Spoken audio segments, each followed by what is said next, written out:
Takže čau, dneska vám chci ukázat, jak zavázat normální balony. Jo.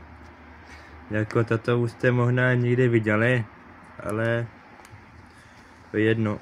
Já vám ukážu rychlý způsob, jak zavázat balony. Tím nám potřebujete ten balonek a fouknout, jo, a půjdeme na to rovnou. Bez žádného okecávání. Takže stačí takhle jo. Stačí jenom dva prsty, jo. Jenom dva prsty a prostě to otočíš, jo, a zavažeš. Otočíš, ok.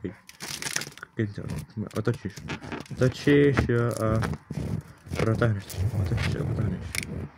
A máme balóny zavázané. A ukážeme si to ještě jednou.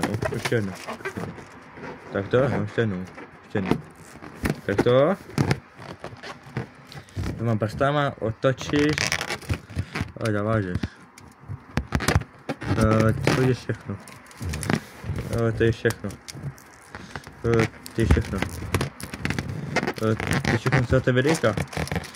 Já doufám, že se vám toto video líbilo, pokud ano, tak mi nezapomeňte dát like, zvoneček, to je vše, je to hezky a zatím.